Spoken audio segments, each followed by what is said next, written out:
샬롬 로중 읽어주는 제입니다. 오늘은 3월 5일 화요일 로중입니다. 하나님께서 돌이키시고 후회하시고 그의 불타는 진노를 거두셔서 우리가 멸망하지 않을 줄 누가 아느냐. 요나서 3장 9절. 예수께서 말씀하십니다. 너희가 기도하고 간구하는 것은 무엇이든지 받는다고 반드시 믿으라. 그러면 너희에게 주어질 것이다. 마가복음 11장 24절. 주님을 바라보는 하루 보내세요. 샬롬 하울람. 사순절 18째 날입니다. 오늘도 예수님이 가신 그 길을 묵상하며 우리는 어떤 길로 향해야 할지, 우리도 그 길 갈 수 있을지 함께 고민하고 묵상하는 시간 되기를 바라봅니다. 오늘 우리가 읽은 가르침의 본문 마가복음 11장 24절은 기도하는 사람들에게 소망이 되었던 구절입니다. 너희가 기도하고 간구하는 것은 무엇이든지 받는다고 반드시 믿어라. 그러면 너희에게 주실 것이다. 이거 어마어마한 말이잖아요. 그 기도원에서 부흥 강사들이 이 구절을 막 외우면서 믿으십니까? 아멘 하게 유도하는 그런 성경 내용 중에 하나입니다. 여러분 신앙생활 하면서 기도 많이 하셨을 텐데 무엇이든지 구하면 다 들어주셨습니까? 이 구절은 우리의 평소 기도 생활을 돕는 그런 구절이 아닙니다. 제가 수백 번 강조하지만 맥락 속에서 이걸 읽어야 돼요. 마가복음 11장 15절부터는 예수님이 성전을 깨끗하게 하신 사건이 나옵니다. 장사하는 사람들 내쫓고 돈 바꾸는 자들의 상과 비둘기 파는 자들의 의자를 둘러 엎으시고 그런 물건을 갖고 성전에 들어가지 못하도록 길을 가로막습니다.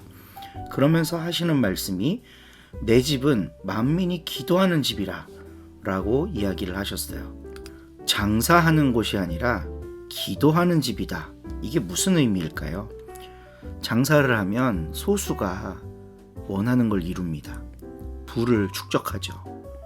근데 그것을 만민에게 돌리려면 여긴 기도하는 집이어야 되는 거예요. 누군가가 특수한 사람들이 성전에서 이득을 보는 구조가 아니라 성전을 향유하는 모든 사람들이 기쁨을 누릴 수 있는 곳, 이게 성전의 본 뜻이라는 겁니다. 근데 1세기 팔레스타인의 성전은 그 기능을 제대로 수행하지 못했어요. 장사하는 사람들과 그들의 뒷배를 봐주는 소수의 종교 기득권층들만 성전의 혜택을 누리며 살았습니다. 그러니까 예수님이 그걸 못하게 하신 거고 만민에게 교회를 돌려줘라. 이땐 교회가 아니죠. 성전을 돌려줘라 라고 이야기하니까 18절 보면요. 대제사장과 서기관들이 예수를 죽이려고 해요. 그리고 예수님은 날이 저물어서 성 밖으로 나가시고 아침에 지나갈 때 예전에 들어올 때 저주했던 무화과 나무가 뿌리째 마른 것을 보십니다. 이 사건은 옛 성전 체제의 종말을 의미합니다. 베드로가 라삐어 보소서 저주하신 무화과 나무가 말랐습니다. 그러니까 예수님이 그래 하나님을 믿어. 내가 진실로 너희에게 이르노니 누구든지 이 산을 들어서 바다에 던져라 말하는 것이 이루어질 줄 믿고 마음에 의심하지 아니하면 그대로 되리라. 이런 이야기를 하세요. 그리고 나서 오늘의 가르침의 본문이 펼쳐집니다. 그러므로 내가 너희에게 말하노니 무엇이든지 기도하고 구하는 것은 받은 줄로 믿어라. 그러면 너희에게 그대로 되리라. 만민이 성전으로 나아가는데 장애가 되는 큰 산과 같은 것들. 기도자들의 기도는 그 산을 치워버리는 기도입니다. 그 산이 뭘까요? 알레고리로 완벽하게 이해할 수는 없지만 성전을 독식하는 자들의 그 권력을 의미하는 거 아닐까요? 만민이 나가야 되는데 장사하는 사람들의 이득을 보장해주고 자기들도 기득권을 유지하는 이 성전 체제, 이 산과 같이 견고해 보이는 종교 시스템, 기도하면 이겨낼 수 있다는 겁니다. 만민이 기도하는 집으로 성전의 본 뜻을 회복시킬 수 있다는 겁니다. 오늘 우리도 이 믿음 가지고 기도하며 나아가기를 간절히 바라봅니다. 오늘도 좋은 하루 되시고요. 건강하시고 원근각처에 흩어져 있는 모든 서로님들 파이팅입니다.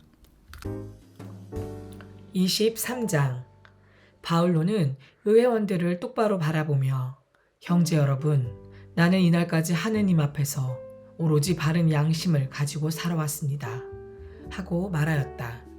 이 말을 듣자 대사제 아나니아는 곁에 서 있던 사람들에게 바울로의 입을 때리라고 명령하였다. 그러자 바울로는 회칠한 벽 같은 이 위선자, 하느님께서 당신을 치실 것이오.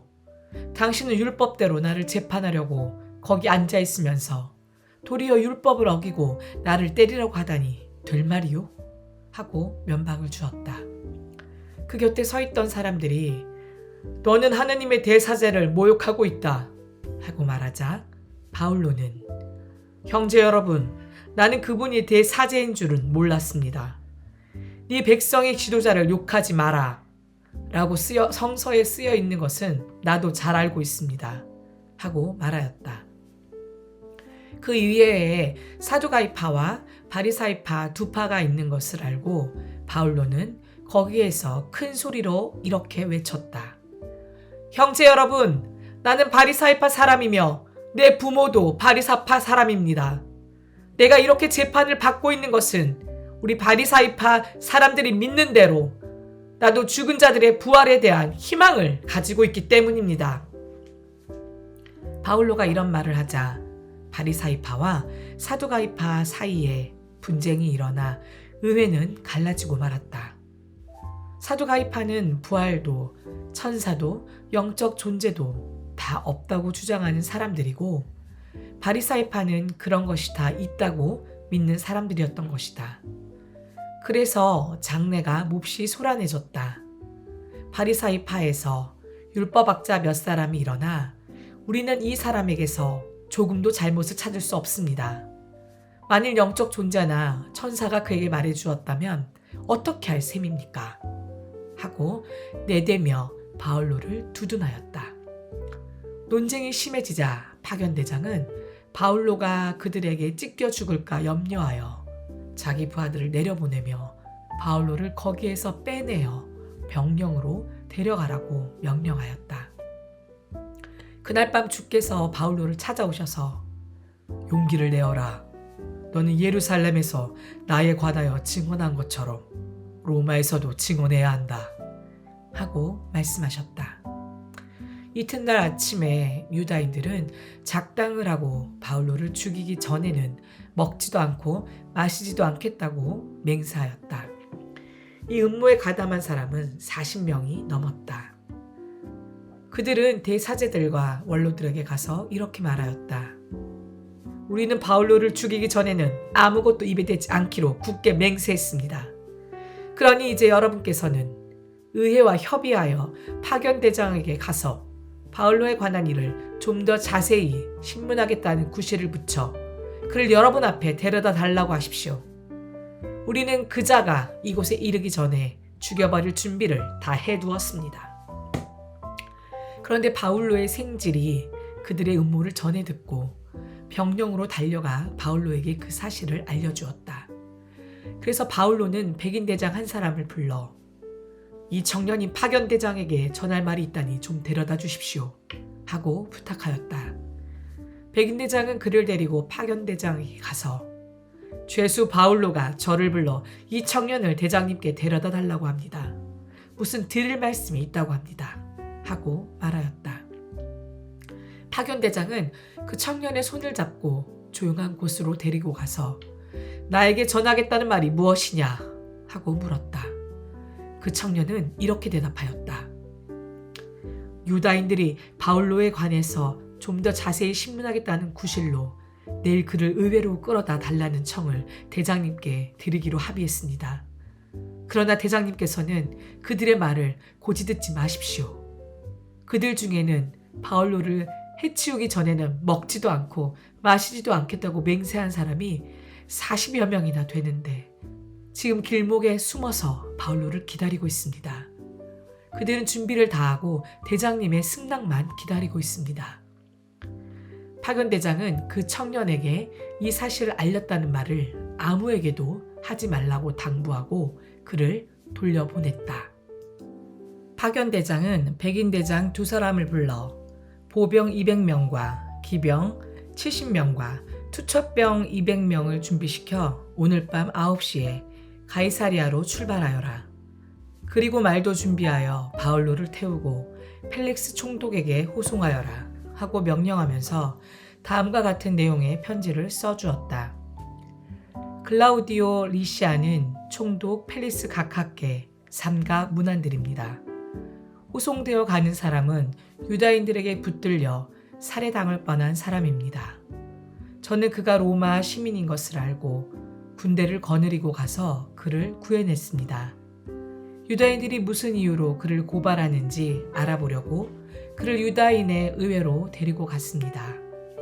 거기에서 저는 그가 유다인들의 율법 문제로 고발을 당했을 뿐 사형을 받거나 감옥에 갇힐 만한 죄가 하나도 없다는 것을 알았습니다. 그런데 유다인들이 그를 암살하려는 음모를 꾸미고 있다는 정보를 듣고 저는 그를 각하께 보내드리는 바입니다. 그리고 그를 고발하는 사람들에게도 각하 앞에서 직접 그를 고발하라고 일러두었습니다. 군인들은 명령대로 바울로를 데리고 그날 밤으로 안티바드리스까지 갔다. 날이 새자 바울로의 호송은 기병들에게 맡기기로 하고 다른 군인들은 병영으로 되돌아갔다. 기병들은 가이사리아에 이르러 총독에게 편지를 전하고 바울로를 넘겨주었다. 총독은 그 편지를 읽고 나서 바울로에게 어느 지방 출신이냐고 물어 그가 길리기아 출신임을 알고는 그대를 고발하는 사람들이 온 다음에 신문하겠다 하고 바울로를 헤로데 관저 안에 가두어 두게 하였다.